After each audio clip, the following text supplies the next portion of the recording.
My Gavan and Melanine, and well met indeed. I am Arakir Galadirthan, the head of the modding team behind Divide and Conquer, and welcome back to Divide and Conquer. Continue on as Khazad-dûm. We're at an end turn, so we'll go straight ahead with that. As pointed out to me this week by Wolferson, once again, Khazad-dûm is likely to be the first campaign to end, because our victory conditions are actually remarkably close. We only need to defeat Dunland, the Misty Mountains, and then take their capital cities, and that is it. And we've already got the Dunlending capital. We've basically beaten Dunland, and we're now getting up momentum against the Misty Mountains capital. Oh, they've got trolls. First troll army we've fought. So it's looking increasingly like Khazad-dûm is going to be the first one to end, which I suppose isn't the worst thing because it is the easiest. The Woodland Realm is an easy campaign, as many of you will know. But it's also still, there are still annoyances and there are still threats. There's a potential for Rune to be really troublesome. There's the potential for Mordor to be a problem once we've made our way south through Dol Guldur lands. But in the Khazad-dûm campaign, there isn't really anyone else who's a challenge to us. Oh, I've come from the wrong side, haven't I? So there's an awful lot of promise that this campaign will be now an easy little walk to the end. Now, originally I chose the Khazad-dûm campaign to show off the Dwarves of Khazad-dûm because they're essentially a flagship DaC faction. You can only play as them in DaC, and they've got their unique little script, and everybody loves it. And, well, many people do. And so that's why I played as them originally. But I suppose I probably wouldn't have chosen dwarves because whilst the elves are easy, there's a sort of interesting fun about the elves. There's something, I don't know what it is, there's something about it that really draws you in. And I really do like dwarves. But I think it's possibly because the dwarves only really have one battle tactic. So while I can appreciate the elves are a massively archer-heavy nation, and if basically you do just every battle is just you lining up your archers and firing. But with the elves, you don't have to do that if you don't want to. Your melee troops are some of the best in the world, and there's always possibility and options if you don't want to just line up archers and fire. You've got cavalry options, there are really cool melee options. But the dwarves, every single battle is just line up your heavy infantry and beat the enemy. And that is it.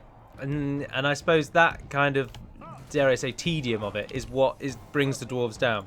So don't get me wrong, I'm really enjoying the Khazad-dûm campaign, and I am enjoying it, and I've enjoyed it to this point. But I certainly, if I was voting in the faction vote that will come after all of this has ended, I certainly wouldn't vote for the dwarves. And I don't think anyone will, now having watched the Khazad-dûm campaign anyway, so I don't think we're in any trouble with that. But now, what I'm doing down there, as you can see, is just moving all of the dwarves across the bridge. Slowly trudge up. Look at that. It's like a battering ram of just dwarves.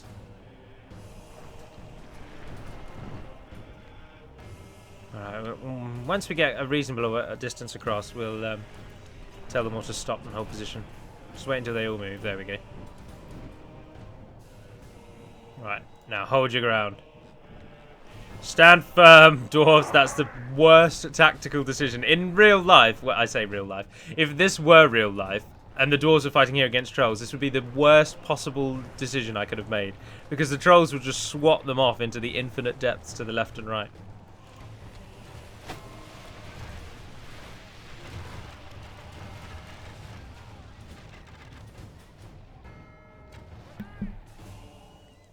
Oh, I don't know if I actually muted that or not just then. So you may have heard me cough. Sorry. I've been reading my book all day. I finished the Honor Harrington series.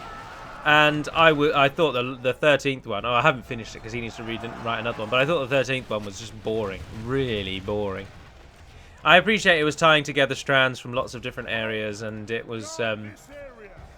there wasn't too much that was going to happen, but it was just so much talking and if just... we continue like this, we will smash the enemy. So I wasn't that pleased with that. But I've started reading Robert Jordan's The Wheel of Time series, and I'm about, I don't know, maybe 40 pages in.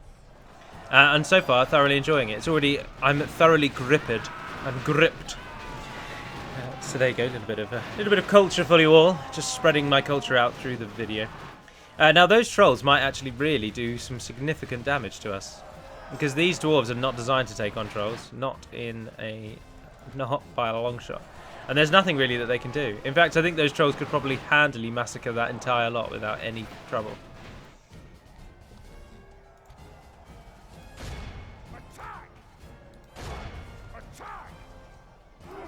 Come along, archers. I don't mind if you shoot the dwarves. Just bring down the trolls. Oh, they're getting bloodied. They've lost one. We've lost a lot of dwarves. They've lost another. Our archers appear to have stopped. I didn't actually tell you not to. I told you to carry on firing. Our men are winning the battle. Oh, don't do the arcing shot. We will smash the enemy. Shoot them over there then, go on. Oh, what the bloody hell are you doing? Oh, I didn't misclick, did I? Oh, for God's sake. Bloody idiots. Oh, at least all the trolls are dead.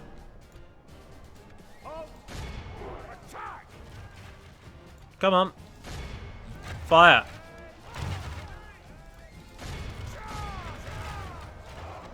They'll bring that troll down eventually. Trolls aren't immortal, and they do eventually die. I think we've got it now. I don't know if the dwarves have done this damage out here, if our warriors have killed all of this, or if our archers did. Either way, though, they've killed a load of them. And they just keep pushing them back. Look at that. Every time the lines meet. Oh, that looks remarkably phallus-like, doesn't it? Oh, dear. Ignore that, dirty-minded people. Although it is useful to see where we're at. Oh, it's still going.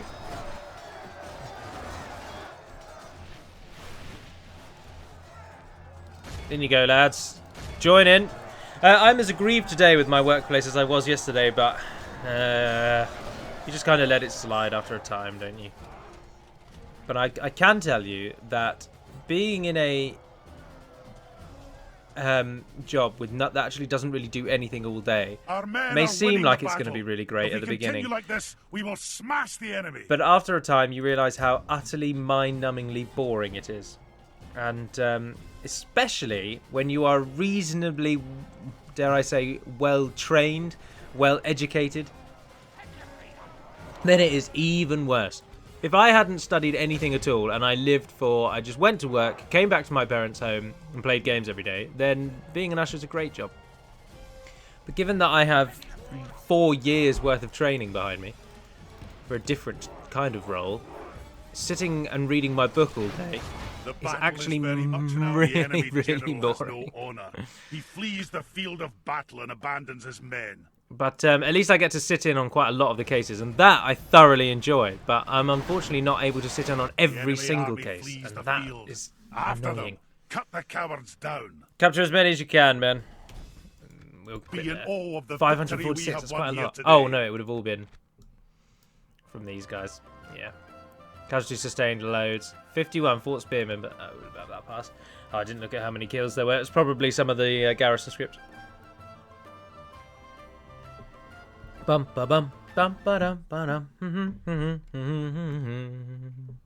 Adrian von Ziegler. I impressed a woman today because her surname was Freund.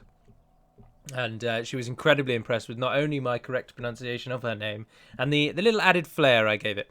Also, despite the fact that her surname was Freund, she was actually French, and I called her Madame Freund, and she loved it. So there's a nice little tidbit for you. Zag Kala, Axsmith's Guild. Oh, we can't afford it, but I'd like it. Don't say no to those, because little guild tip for you. Guilds, if you reject the guild, it then actually takes points away from your guild progression. So always say yes, even if you can't actually build it. Have a taste of my blade. Look at this muppet. When are you going to attack us? Go on. 9 turns we've got. We will happily endure 9 turns of that siege. And we have 4 turns more until Northern Tharbad falls, and there as well. I'm not going to force the issue. March! Aye, sire. Let's get those in there so we get even more free upkeep. And boom, we're away. Isengard! Welcome! Excuse me, sorry. Not a strong enough cough to need to really turn the mic off. But Maybe, given that we are making money, we should start. We should Aye. maybe ship some of these Aye, down. sire. Oh, we can't send them. Aye, lord. Aye. My king. March! Send you down to Dunyard. Is there anyone in Dunlarak? No, there's not. So, Aye, Oin, my liege. you get free upkeep in there and you at least govern the city. We are losing more money now, but that's alright. That's alright. We can take that. Frere. Anon and Orot. But I think that's about it. Our army here in Zagkala will hold for a time. Whilst we can repair, retrain, and then ship troops up from the south. So we're in another end turn, really. But it does look like Isengard are going to come and try and take a bite out of us, even whilst Ennard Wythe are knocking on their door. Knocking on their door is not a good enough analogy, really. They're not knocking on their door. They're smashing their door down and stealing everything they can from inside the hallway. All we're doing is peering through the window, and yet they decide to come and open the window and try and smash us in the face when they've got these guys stealing their hallway from them. Colga? No. Sorry, love. No, we still can't get it. Come on. Ents of Fangorn want an emissary, do they? Your honor. Your order. We shall hear you out, but do not expect much. Simple. You are serious? Now we don't have to worry about Isengard. We look forward to our next meeting. Opening talks with their dignitary, sire. Well, they're dignitaries, sir. Aye, sire.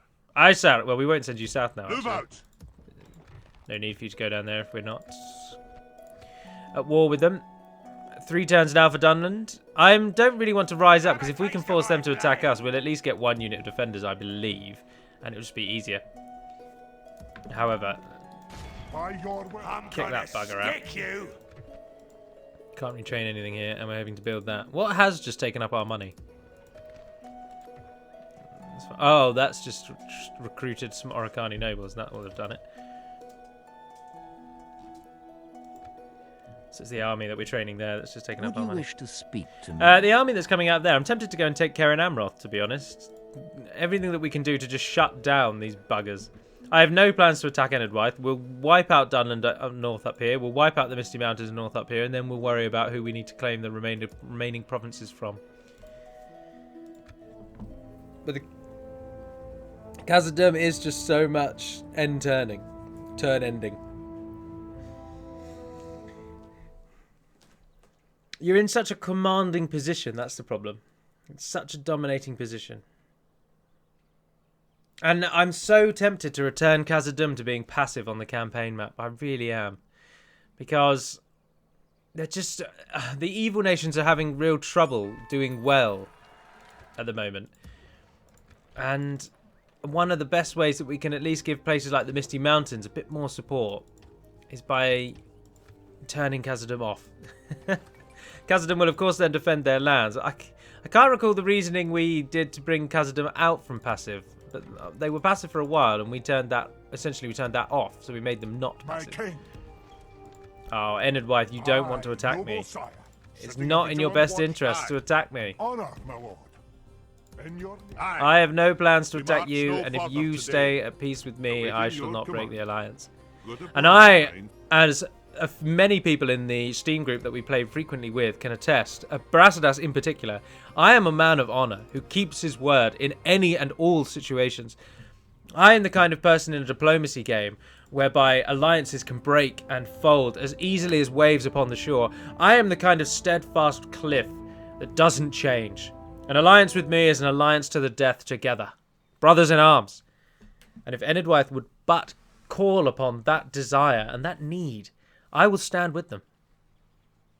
If need be, I'll attack Isengard. It's almost certain that we're going to have to attack Isengard, because they're just the next evil nation in our path. We need to get to 30 regions. Once we've taken the Misty Mountains and Dunland down, we'll probably need another 15 regions or so before we can actually claim the victory.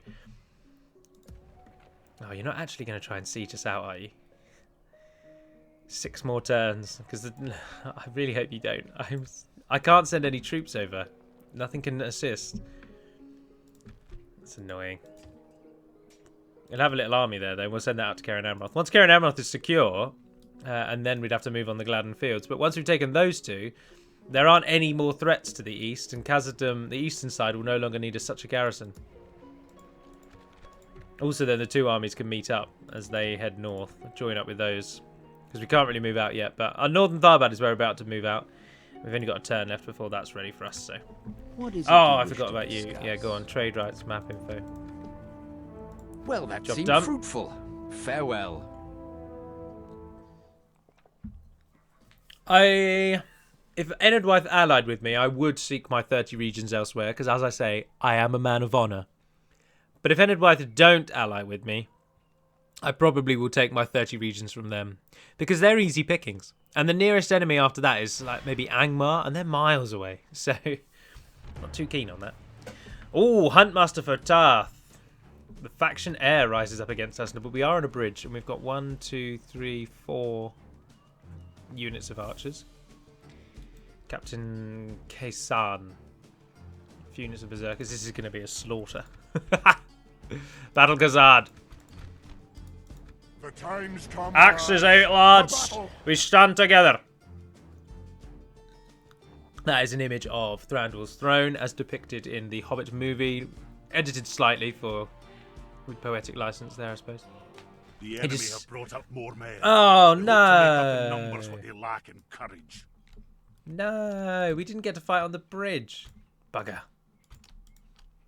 Also, the enemy is coming out of the western gate, despite us being down here in front of this one. And their reinforcements are coming from directly behind. But there aren't any hills. It's basically a flat plain. What a bugger of a map. Well, at least move away from the walls. So, archers, head out the back there. Unpause it, actually, so they can drop everything. 2 units of sentries. Oh, a nice lion there. Use up our cheaper units in the line. Send the warriors behind them. Ready to curve round and assist. But we'll also use these to cover this side, because that's probably where the fighting will be fiercest. You 3 ready to flank. Barlin, you also come on this side. Get ready to flank. Oh, we've got some King's Warriors. Go shield Barlin for now. No need to run. The enemy is miles away. But we will speed it up. If you're wondering how I auto-jump from 1 speed to times 6 speed and then back, well, first and foremost, I've got it on my mouse. I have a Logitech mouse. Can't remember which one. Oh, a G402, apparently. I have one of the buttons as the time thing. But also, there is a button in the keys. The keyboard commands can be accessed from the main menu. If you go to Options, Keyboard Commands. And one of the keys there is a setting to change. I think it's just called Change Time. And it automatically jumps you between times 1 speed and times 6 speed. And that is the way that I do it.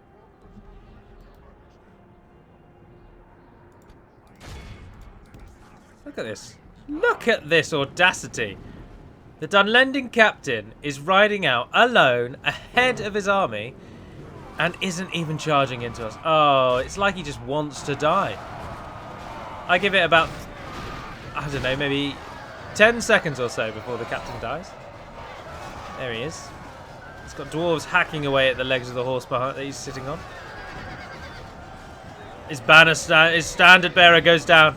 The banner of Dunland. Battle is very much in I'm our shouting. favor. The banner of general Dunland flees falls like onto the coward ground. he is. We have captured the Ah, enemy he's general. gone down. That will teach the cowardly dog to turn tail and run. To turn tail and run. Right, well that was easy, and the captain's dead. So, back to times 6.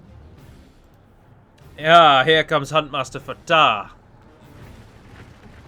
The new hummingbird version that I'd forgotten about. Come at me, bro.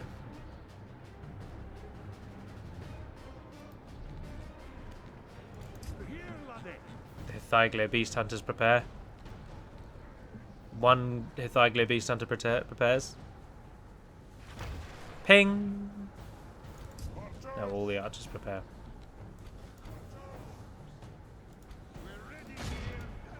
Oh, when the chieftain's bodyguard attacked, not the berserkers. We're not bothered with them.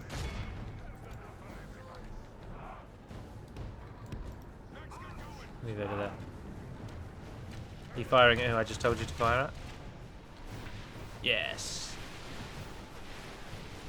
The berserkers aren't a threat. Our pikemen will pin them to the ground.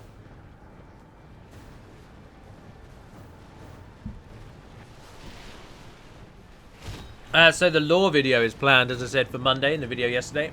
And as I also said in the video, it will cover Umbar, Hrad, Rune, and the orcs. Now, I'd also say Khand, but we literally know nothing about Khand. I'll mention that in the video, but I just can't tell you anything about Khand. I can guess at some things about Khand, or Khand as it probably is pronounced, but I can't give you any solid facts. So there'll be probably a minute to 2 minutes of the video. If we continue like this, we will smash the enemy. Of course, the big question that will be spoken of in the video, and the only real thing that you can talk about with orcs, is the origin of them. And it's a question many people are fond of. Where do orcs come from?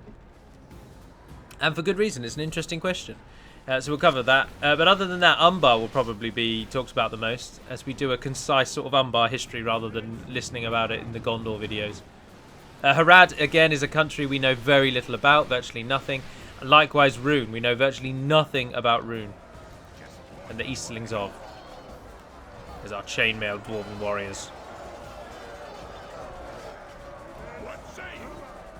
3rd Legion standing by. 1st Legion, representatives of the 1st Legion in the centre there, and representatives of the 2nd.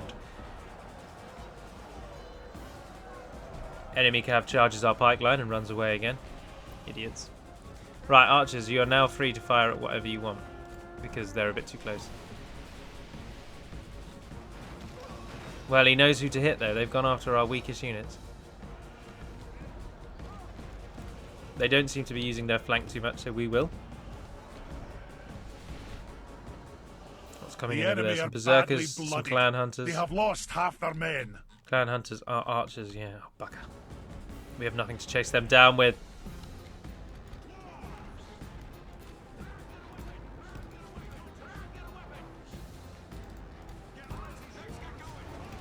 Don't want to send Balin in until we need him. Move the King's Warriors in. Keep firing at stuff. Oh yeah, shooting berserkers. See, a large number of berserkers like that is a bit more annoying. But however many they sent over there, although they're still alive. Good lord. Ah, Fotarth is moving around. Now they're moving around. Yeah, look. I want you to hit the chieftain's bodyguard.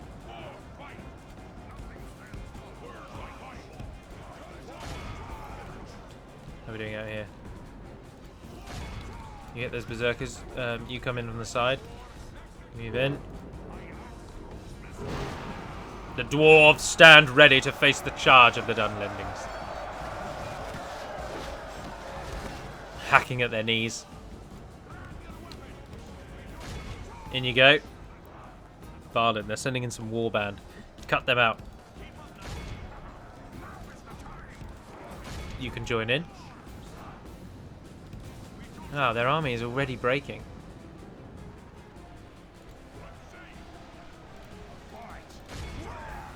In you go, lads. Right, spearmen.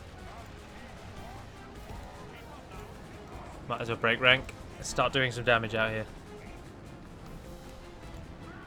Oh, the berserkers are already running away. Cowards. Cowards all! This is going to be a really difficult battle to win. Or not a difficult battle to win, sorry. This is going to be a really lengthy battle to win. Because they're going to run away over and over and over again.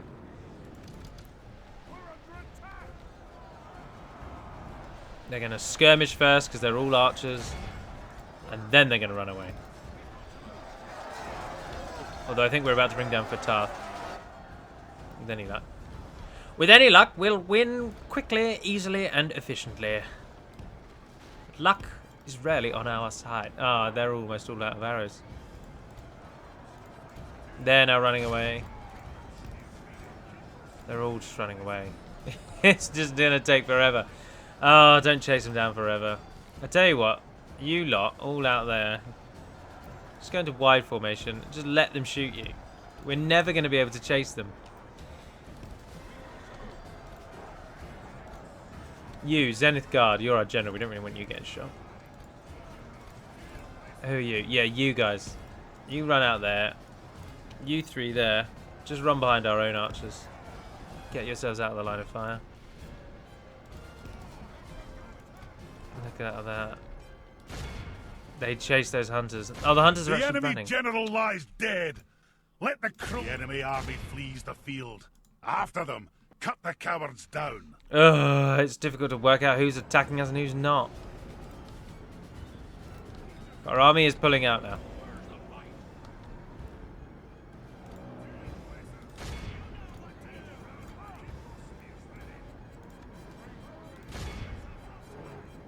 And they'll waver and they will break almost straight away afterwards. How could you miss that? And they've just broken. Oh, it's going to take forever. It's literally going to take forever. The enemy are badly blooded. They have lost half their men. Just let them shoot you. That's all we've got at this point. Our King's warriors are alone, though. Come and support your comrades. Oh, we've gone rush. Support your comrades. Right, I think now is the time. So, everyone else, basically, everyone else.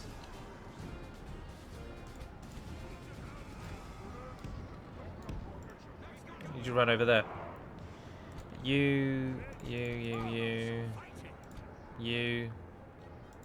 I suppose. All the archers. Come and sit just behind that. Our men are winning the battle. If we continue like this, we will smash the enemy. Get Balin right in near the gate. Because Balin is strong enough now to just defeat them over and over. If they need to be defeated over and over, then Balin will do it. Oh, although at the minute we're just sitting there taking losses. The plan here is to capture them or go through the gate when they open it. No, they're going to climb up onto the ladder. We're just getting ourselves killed. Everyone but Balin. Move out of here. The battle is very much in our favour. If we remain true and steadfast, victory will be ours. We will need someone to man the siege equipment. Where is siege equipment? There. You there. Get on the ladders. You there. Get on those ladders.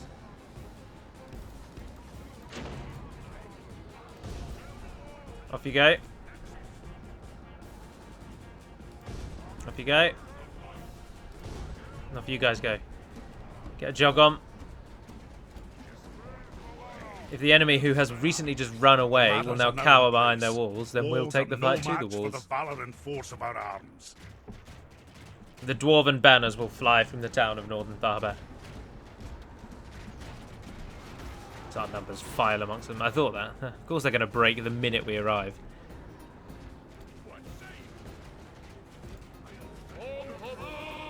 On Habab! Our men have You reached guys the are up. walls with their ladders. Our men have reached the gate with a battering ram. Our men are winning the battle. If we continue like this, we will smash the enemy. They're running away. They're Battering using ram. our ladder to run away. Look how our End it. all Thank of the God for victory that. we have won here Jesus. today. 272 is nothing. And we killed so many. Thousands of them have died. 224. King's warriors. Well done, says. Northern Tharbad falls and the army of the Dunlendings is scattered to the four winds. Speaking of the four winds, did you know that the Korean flag has the symbol for earth, fire, water, and sky, heaven, are the four bars that are on the corners of their flag? Glory and honor, a most noble conquest. Now, I mentioned that because I'm something of a vexillologist, or I suppose vexillophobe. It's not vexillophobe, sorry. What's the opposite? Oh, I can't remember them. I can't remember. What's the opposite of phobia? It's totally gone out of my mind. Phobia is obviously your fear of something, but there's an opposite. There's a love of something. I can't remember what it is. Oh, we can upgrade it. Yeah, go on. But anyway, a vexillologist I would suggest, because I do sort of study it more so than just have a general interest. And I really like flags. So, flag knowledge is strong with this one. Aye, noble sire. Go on, then have another one of them. Noble sire. Setting a vigil. March! Aye, my liege. Aye, sire. Tower on the pass through the trees. Aye, And then are you noble going out sire. there, carry on Setting a building towers for vigilant us. watch here. Towers, very important. Oh, we Honor, could get noble. roads, though. It's going to take 8 turns. But it is worth it, because we're right out on the edge. And if Isengard do kick up a fuss... Is that Oh, what you want? Saruman died. If Isengard do kick up a... Goodness gracious. Allow me to finish my sentence, Dunland. If Isengard do kick up a fuss, we will need to be able to ship troops down there quickly. I will send this lot out now. Move out. I know we've only just sent them today, back, sir. but Aye. even though they're in Aye, small in lord. number, they should be able to do some damage. Aye. You guys keep together. My initial plan when Wolferson first alerted me to the fact that Khazad-dûm is likely to be over quickest was to then sort of speed through it.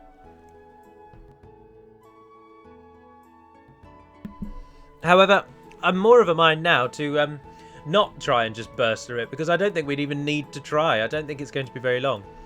Dunland must really now be down to 2 provinces, maybe 3 tops. Well, they've got Dol Tynareth, which is Matraeth, and they've got Argond, which is Caladir, and they've got Fërdor. So they've at least got 3 provinces. Possibly 4 if they've got Mengelon as well, the Greenway. But that's not very many. They're soon to be defeated, let's be honest.